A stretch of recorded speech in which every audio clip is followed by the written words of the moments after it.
All right, hello again, everybody. Welcome back to the Malbeefance channel. We are going into turn 31 of my series replay for Strategic Command World War One. Um, One thing I wanted to point out before getting into the game is that I have discovered a mistake that I have made with the setup of the game. Now, there's a lot of things that you can customize in the game.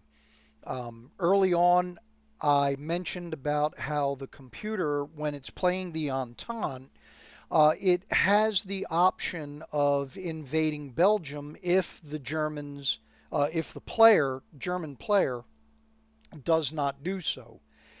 You can actually turn that off. There's a way to go into what's called scripts, and you can turn that off.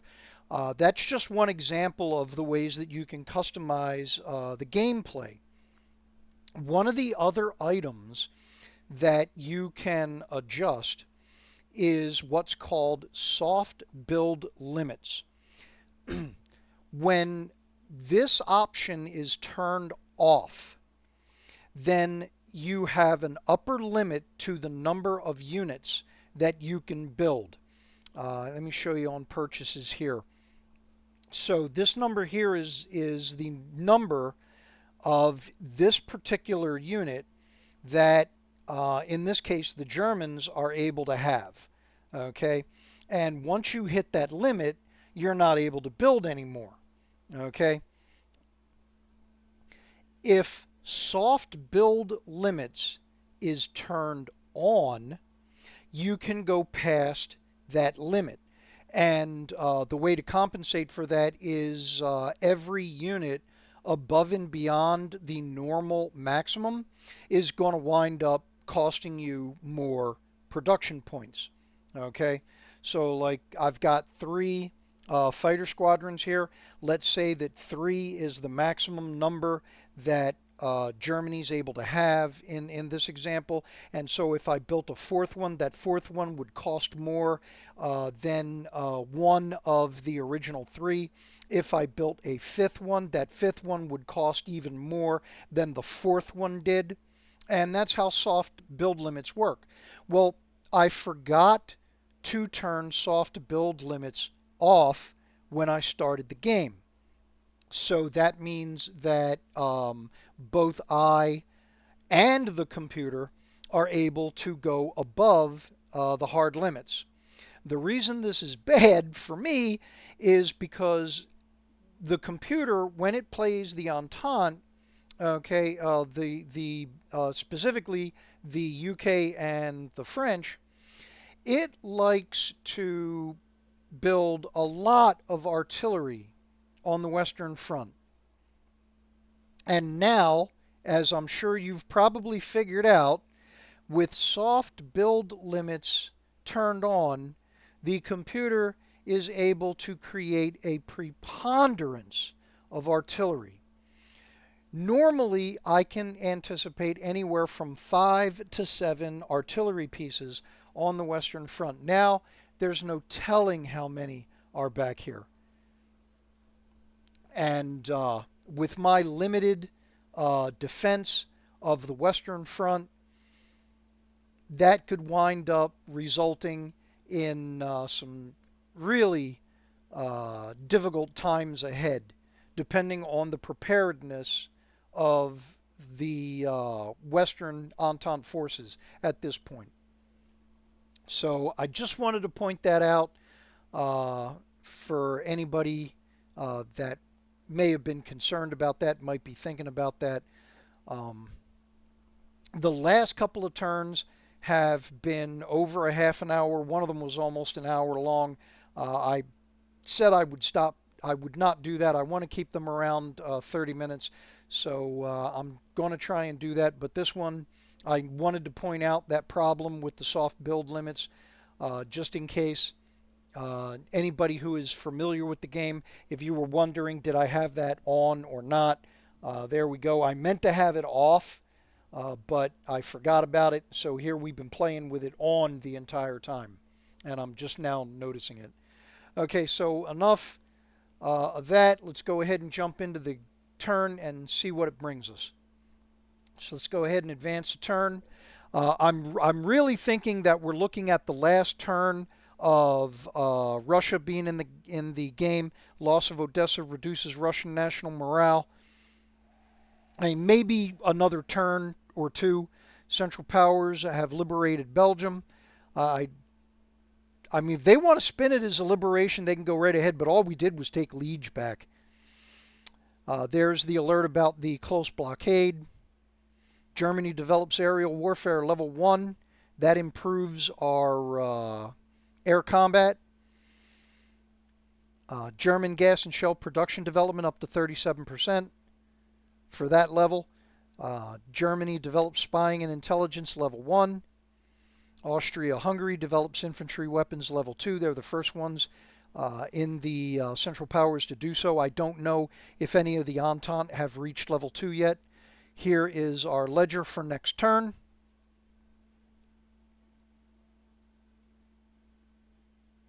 So with Austria able to generate 400 plus production points on their own, I may be able to now reduce Germany's sending aid to Austria-Hungary. All right, so some anti-submarine warfare efforts in the Mediterranean. Shifting around of forces on the Eastern Front. And now the Caucasus Front. What next?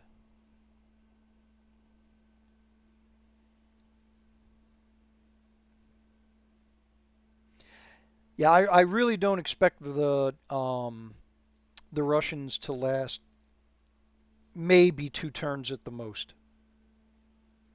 Now watch. Saying that, I've probably jinxed myself. But we've got Odessa, we've got Kiev, we have Smolensk, we have Riga, we're pushing on St. Petersburg, we're pushing on Moscow.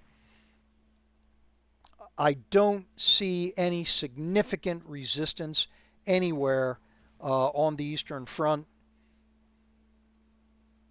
So, unless something unanticipated occurs, I just don't see them lasting more than another turn or two. So now we got the air war going on over the various fronts. Here comes the artillery, starting with the Western Front into the Ardennes, as usual, attempting to relieve Nancy.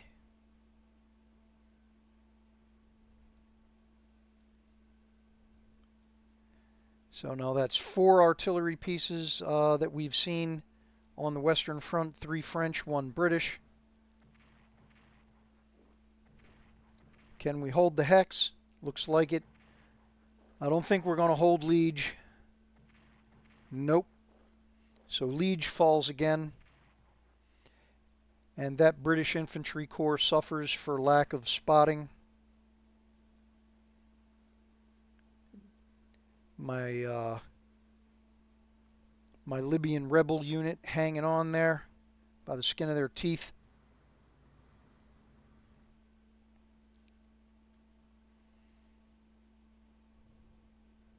The Navy withdraws.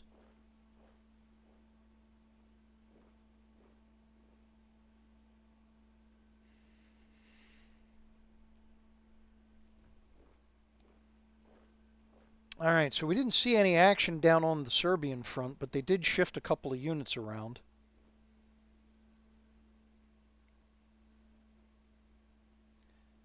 I'm hoping that I have finally broken sustained resistance in the Serbian front, and I'm able to make more advances.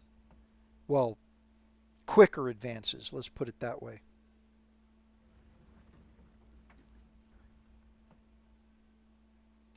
But now with the Austrians having infantry weapons level 2, now the question becomes, do I want to take the time to upgrade, Or do I want to just run with what I got and worry about upgrading later?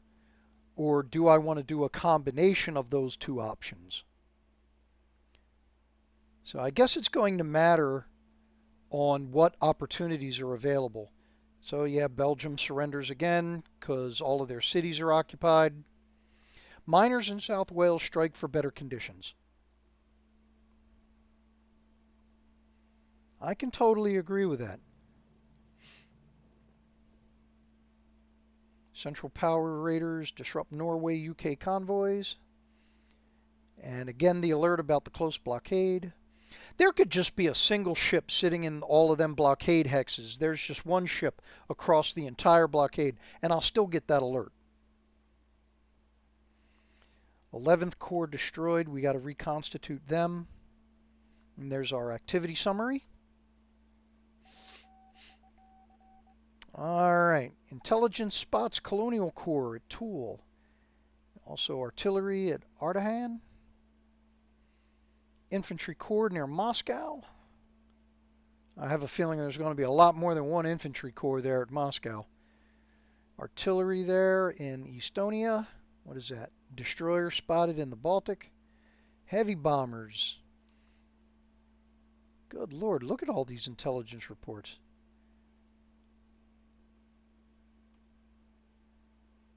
Wow. All right.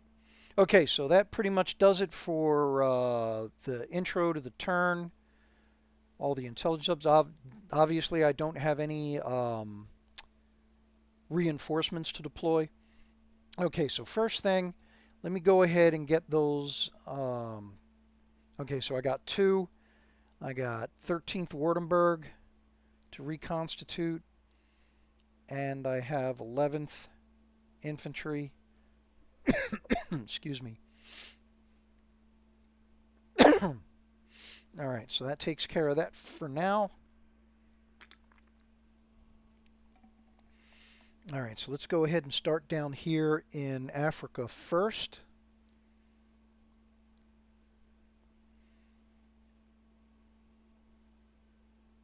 Move out to the Mediterranean. Ooh, can we get him? Almost, so close.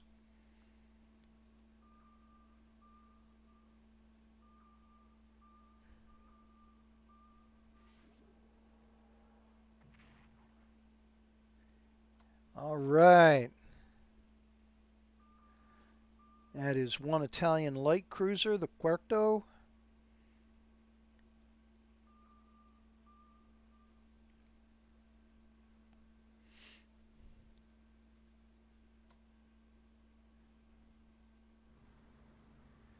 Now I will move. So I'm getting the combined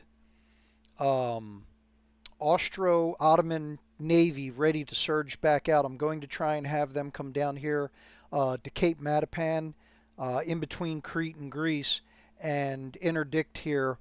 I want to keep them close to the ports, so that way the the Entente Mediterranean forces will have a more difficult time getting around Crete, try and get behind them and block them off, and see if I can't pick off a unit or two. The Black Sea Fleet, unless the computer has built additional forces, the Black Sea Fleet now only consists of that one surviving submarine. So I pretty much don't have anything to be concerned about there. At this late stage in the game, I seriously doubt that the computer is going to attempt a Russian amphibious assault across the Black Sea into Turkey proper. I mean, if honestly, if the computer was going to do that, they would have done it already. And now it's just, it would be too little too late. Now, a player, on the other hand, might go ahead and try something that drastic in the hopes of disrupting my operations and buying themselves some time. I don't see the computer being programmed to be that daring.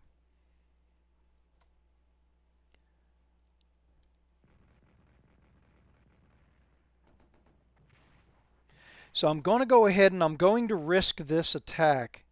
I'm going to risk this offensive on the Suez because this infantry corps is not dug in.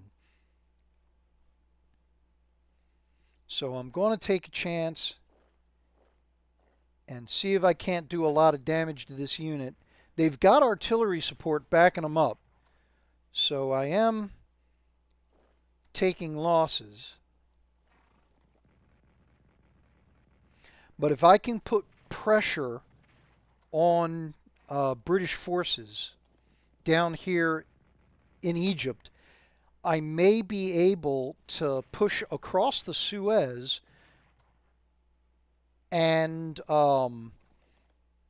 possibly even take Cairo.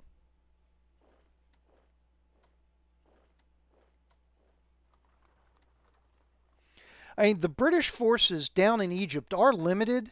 They're not significant, but they're not minuscule either. I mean, it's more than enough to hold back the Ottoman forces, unless I'm able to get into an attrition battle with them. And that attack right there seemed to me to be an opportunity to do just that. So I'm going to go ahead and I'm going to reallocate this infantry corps, get them down here, and I'm going to see if I can't start doing more with attrition on the Suez. It looks like I may have an opportunity to do that. Because, I mean, I'm seeing these garrisons up front. And the thing is, though, the computer could be doing the same thing I am. It could be using the garrisons as pawns, just holding the front line, because replacing them is a whole lot easier than replacing an entire infantry corps. So one thing I want to look at real quick, the Turkish have not achieved level 1 amphibious warfare yet. Once they do that, I'm going to go ahead and use these 2 units to go ahead and do the planned amphibious operation against Crete. I need to be able to hit the island on both sides of the city in order to be able to take it out. Because as you probably noticed, if you were watching when we did the invasion of Cyprus, the single infantry unit, the Marine Corps unit, was not able to generate enough damage to take out the garrison unit that was on the island. I needed 2 units to be able to do it. I wasn't worried about how long it took me to get Cyprus because I had control of the port of Limassol to supply my unit on the island. I'm not going to have that luxury on Crete. So I've got to be able to take the city and secure the port as quickly as possible before my invasion forces run out of supplies. So I'm going to need to be able to hit with both units at the same time.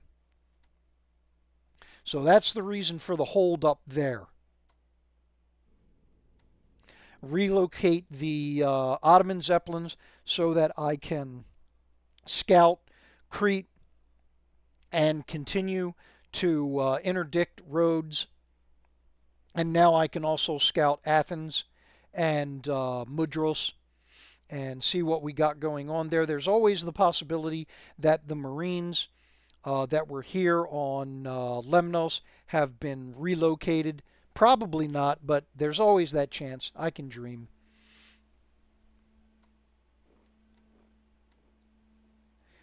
I'll go ahead and get the Ottoman unit a little bit closer.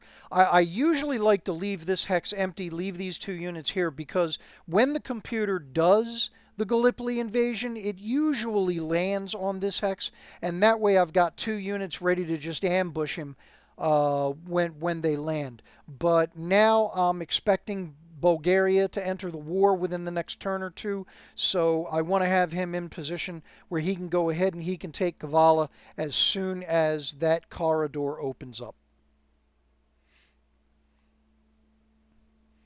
All right, so I was able to reinforce this unit. I figured I needed to bring him back from the front line in order to do that, and that's exactly what happened. So, as usual, I'm not doing anything here. I mean, there's just not any opportunities. I haven't built up the forces. I mean, I could have put more infantry here so that I could rotate them out in an offensive. I could have put an artillery unit here, but I really wanted to focus the Ottomans on maintaining their control over Mesopotamia, the Middle East, and then putting pressure on Egypt. So there we go with that. All right, so let's look at Serbia, the Balkan front. So once again, it becomes a question, how do I want to proceed? Do I want to go ahead and try and update, or do I want to push? Or a combination of the two. And honestly, I'm looking at a combination of the two because I want to be able to utilize the artillery. In the last couple of attacks, even with the artillery, I've struggled. So I want to let the artillery resupply, get more shots. I'm really not in a good position for updating. There's only a couple of units that I can upgrade. So let's go ahead, since there are only a couple, let's go ahead and do that.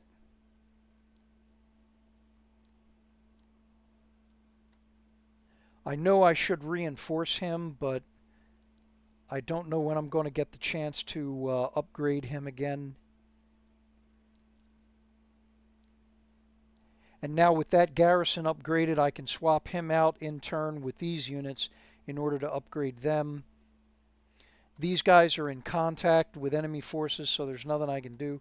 Now, if I had follow-up capability, if I had more units that could follow up the attack, I'd take advantage of this opportunity right here. I may still do that.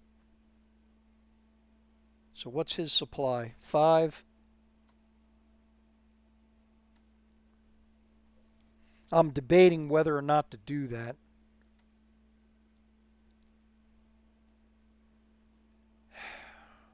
All right, let's do it. Okay, so we got the plan 3-2. Okay, so he's 2-1.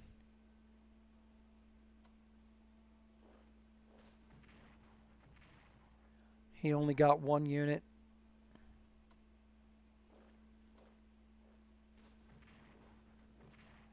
I was hoping he wouldn't retreat.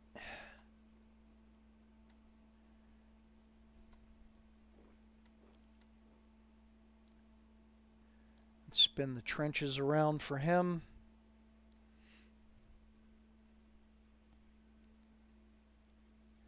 Can we shift?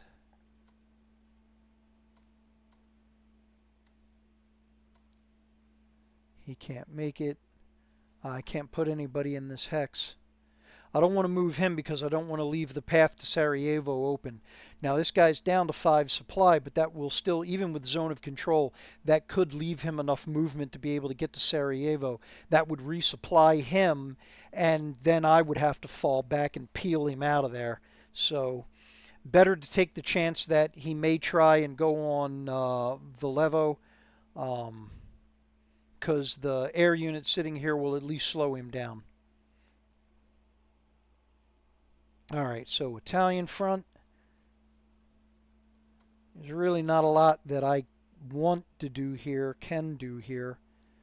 So let's go ahead and get these guys their elite reinforcements. Reinforce him. I can upgrade some of these garrisons. That'll help improve their defensive capabilities.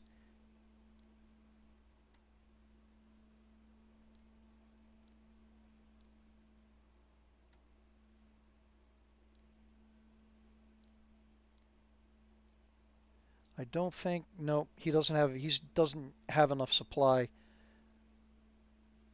He's not deep enough in the supply network for me to upgrade him.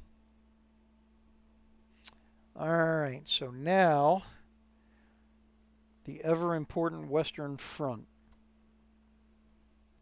So we'll go ahead and have the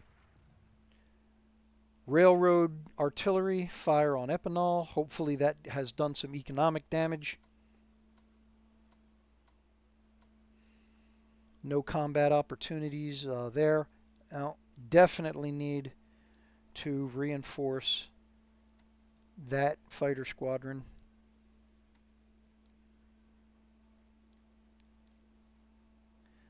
Alright, that was not a good idea to go ahead and reinforce all of them, because I am going to use my artillery. I am going to take back Liege.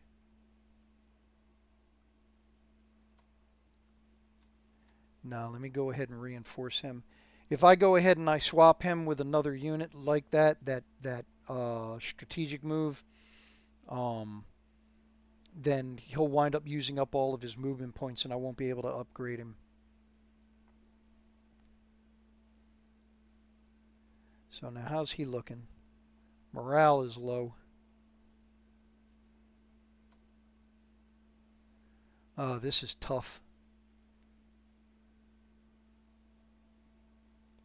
How's his morale? He's good. All right, so let's go this way. All right, I'm gonna take losses for this, but I need to see what's back here.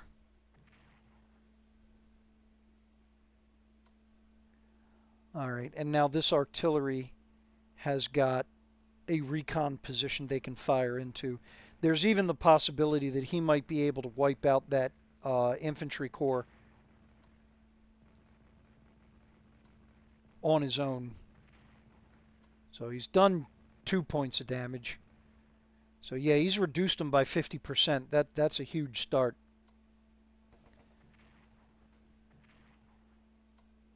Alright, this way I can bring a full unit in there. Entrench just to be safe. Move him up. Move him up. Fill in the holes. Okay, so that worked out a little bit better than expected. Alright. Okay, so something I want to check and see.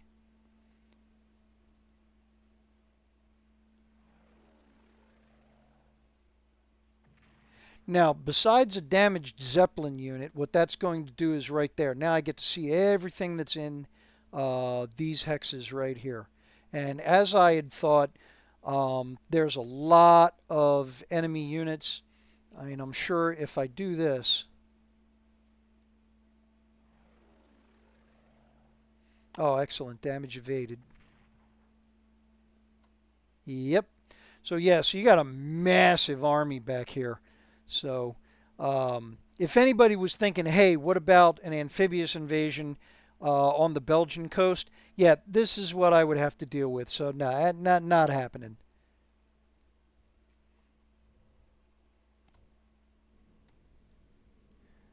All right, the High Seas Fleet.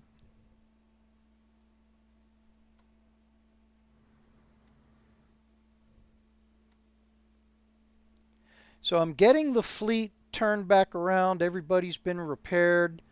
Pretty much everybody's resupplied. Most of the submarines have been upfitted and resupplied. Just got these two guys here left to do.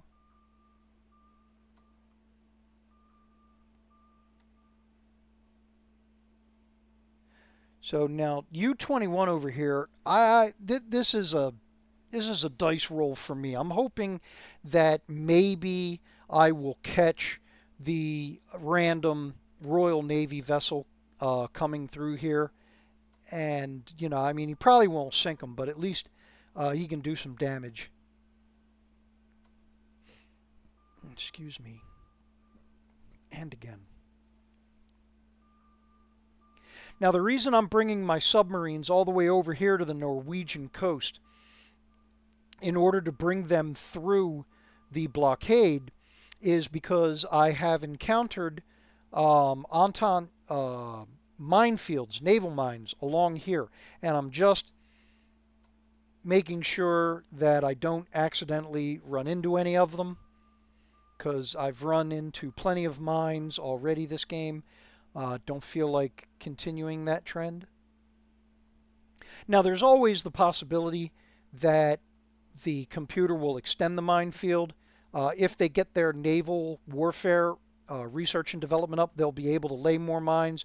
And with France and Britain working together, they could make a hedgehog all the way across here if their naval warfare research is up high enough that they're able to dump that many mines.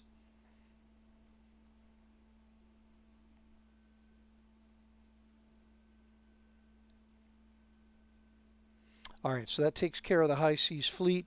So basically that just leaves the Eastern Front. Let's go ahead and start in the south first. We'll start here in Ukraine. Going to go ahead and just pin this Russian corps at Kishinev.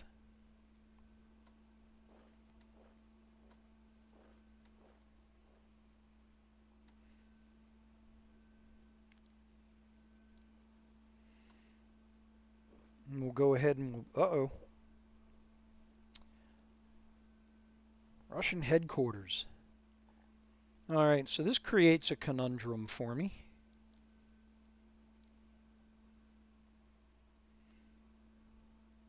I can stay here and block the supplies going to this unit, or I can advance and do some damage to this headquarters unit. The problem is if I advance, then this guy can fall back, and then I would be the one who is surrounded.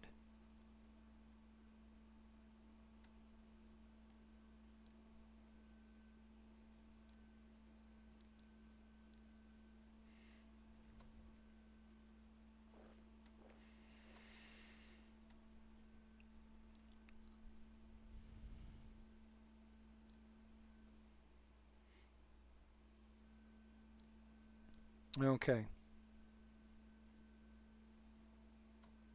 Let's do this.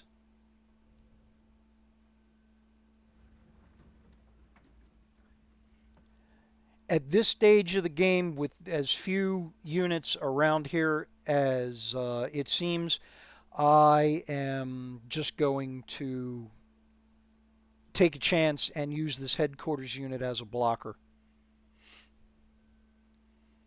I mean, if he comes north, yeah, he can do damage to the headquarters unit, but it's just one infantry corps.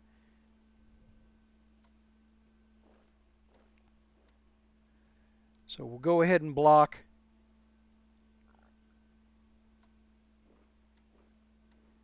And that way next turn we can be in position to attack.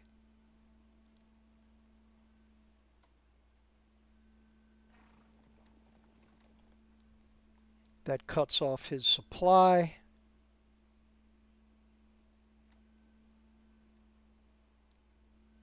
I'll take the opportunity to upgrade a few units here. On second thought, no, I won't.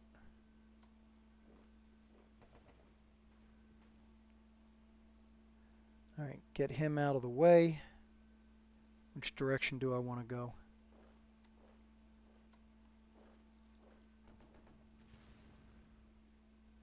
Nuts. All right, that was not a good plan. I was hoping to wipe their scouts out, but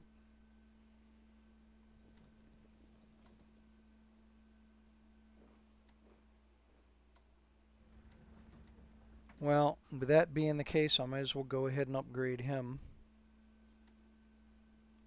Now, I don't need... No, I don't. Okay, so I don't need to have a garrison in Kiev. So that'll just block another avenue for him. Alright, so that's going to do it for the Austrian forces.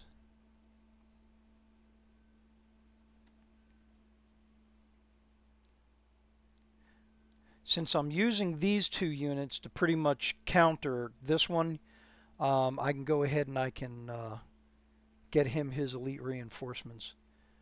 So now, Moscow.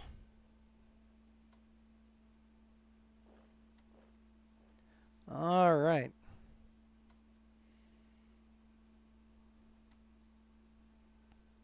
Am I seeing this right? So it doesn't look like there's anybody in this hex.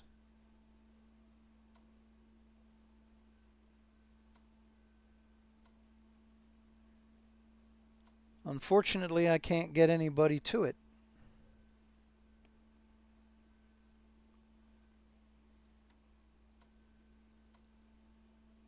Whoops.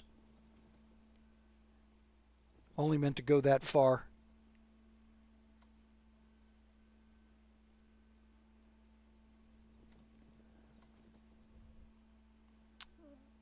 Can I force march him? Yes, I can.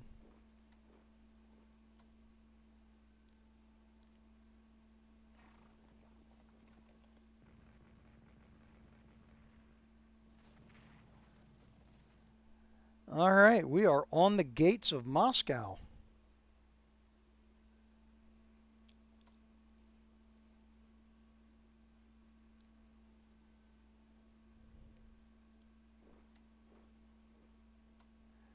I can't force march the artillery.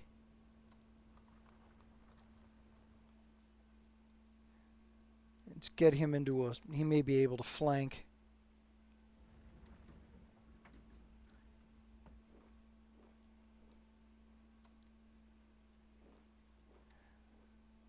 Get as many guys up there as quick as I can. As I mentioned before, I've never actually had a game where I've taken Moscow. Every time Russia has either surrendered or I've failed and I've been pushed back. So who knows? This might be the game. We'll see. All right, let's see if we can get Lukey.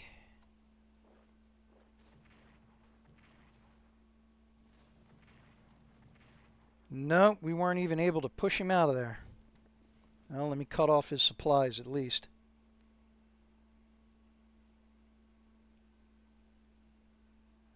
All right.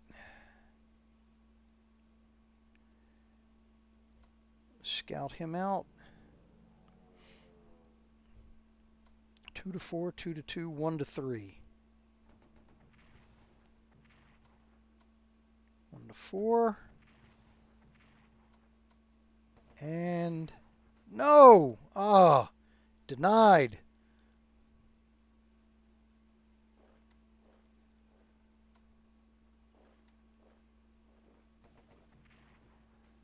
There we go.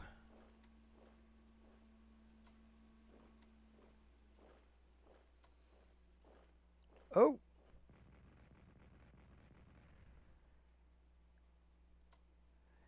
And yeah, go back.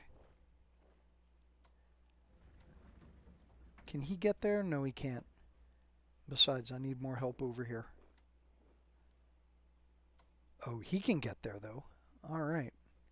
I was going to use him to move up to the river here and block, but I got an opportunity to do some damage to an artillery unit.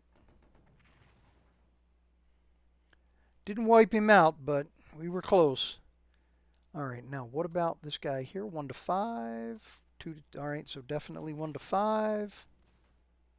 Now we're 1 to 3. Come back this way. I didn't want to advance him up into either of these hexes because of the supply situation. So he can move in and take Pranav. Make a solid defensive line there. And there we are. St. Petersburg. As you probably guessed, no, I haven't taken St. Petersburg yet in any of these games either. At least not in the World War I game. The World War II game, yes, I have taken Leningrad a couple of times playing as the Germans. All right, so let me zoom out here, make sure I didn't miss anybody. I'm not doing anything with these submarines here. I want them to continue interdicting both the UK to Russia convoys and the Norway to UK convoys. Because I got the 5 of them there, I'm not moving them around because I want to see what kind of response, if any, I get if an anti-submarine warfare mission shows up or not, because then I can use these 5 subs, hopefully, to go ahead and take out a destroyer or a seaplane carrier. At least that's the hope.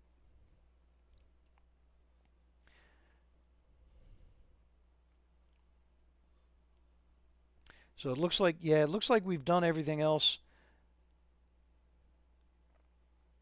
So let's go ahead and look at research.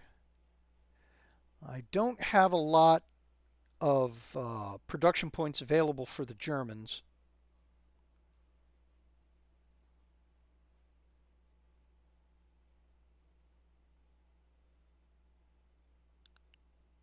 Now, I know that there are some players that like to max out research. They like to max it out, they like to keep it maxed out, and they also like to overspend. And I understand why that is. I understand the reasoning behind that. Okay. Um, does the computer do it or not?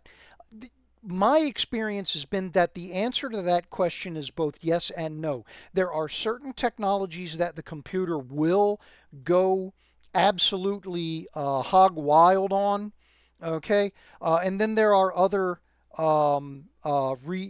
research and development areas where the computer does not spend that much money on, if any at all. And it varies from country to country, which would make sense. There are certain countries that need to spend more on land warfare research than naval warfare. Okay, Serbia being a perfect example. Um, how do I look at it? For me, when I'm playing these different countries, I have a tendency to focus heavily on land warfare. Because it is World War One, I go crazy on trench warfare and infantry weapons in the beginning of the game. I go ahead and I look at the defensive items, and then I go ahead and I look at the production. Making more production points, mo money, and then making things cheaper. Okay, and then improving supply. These are usually my areas of concentration. Now, if I'm playing against another player, I've got no choice. I have got to max this out. I have got to keep it maxed out. And it's a race to the top in research and development when you're against another player. Okay. Um, so I can understand the approach. I have just not been using that particular strategy in this playthrough. Okay, so I'm not denying the strategy. I'm just saying that it's not the strategy that I am utilizing on this particular playthrough. So if there's anybody out there that is screaming at their computer screen every time I get into the research and development window because I'm not putting money into the things that you consider to be priority, I apologize. And please stop screaming at your computer screen. It's not the computer screen's fault. It does not deserve that abuse.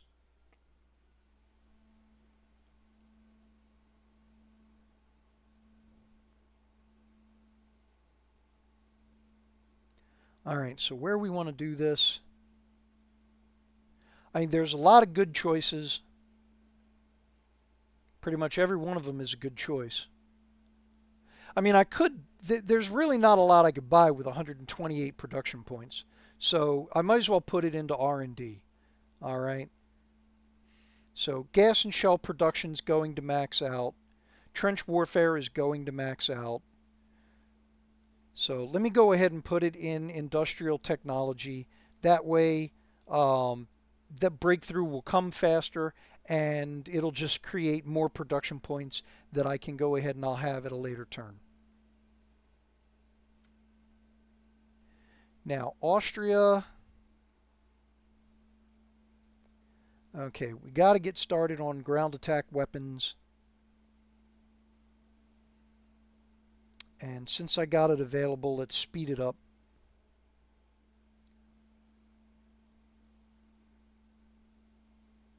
So now you'll see that infantry weapons is as high as it can go.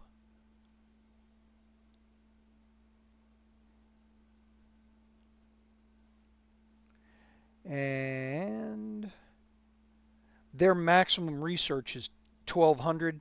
So I've only got 90 left that I can spend, even though I've got 99 production points available. So obviously that means the maximum I can do is an 80. So where do we want to go with this? Where will we get the most bang for our buck? So let's go ahead and get spying and intelligence up to its max. As I've mentioned before, spying and intelligence works different ways. Not only, I mean, you saw the large number of units that I was able to get reports on at the transfer of this turn from the computer over to me. Another thing that spying and intelligence does is it gives you a research and development bonus, not just against your the countries that you're at war with.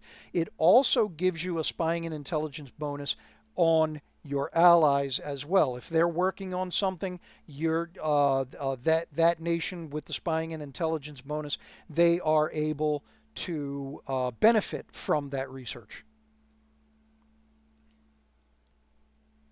So, oh, forgot about the Ottomans. So yeah, definitely get, nope. Oh, okay. So yeah, I only got 85 left I can spend on them.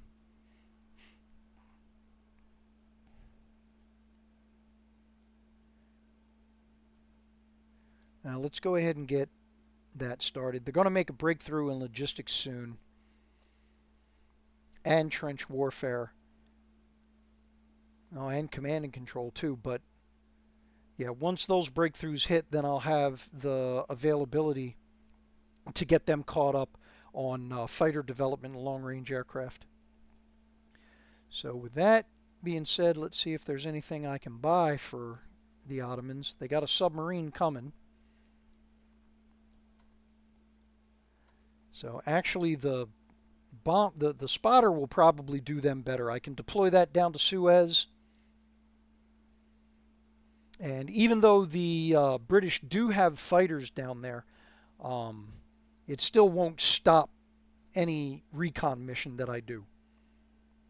All right, so there we go with this turn.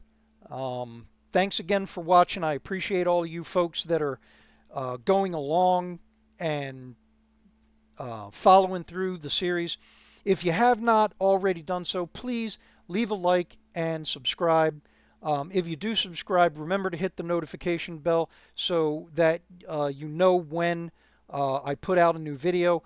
Now, I know that there are larger channels, much larger channels that do gaming, even this particular game, and they have talked about their problems with the YouTube algorithm. I think my channel is just way too small for me to even be on YouTube's radar. So I doubt I'm having a problem with the algorithm. However, that said, if you go ahead and you subscribe and you hit the notification bell, apparently this does have some effect on defeating the YouTube algorithm. I don't see why the algorithm would have it in for me, but you never know. They're gaming channels, and there's gaming channels that are actually having problems with this algorithm, shunting them, not allowing them to be seen in suggested your suggested videos. So yeah, so if you don't mind, please go ahead and subscribe, hit the notification bell, and we'll see what damage we can do to the YouTube algorithm. All right, so that is going to do it for this one. Thanks again, and I will see you on the next one.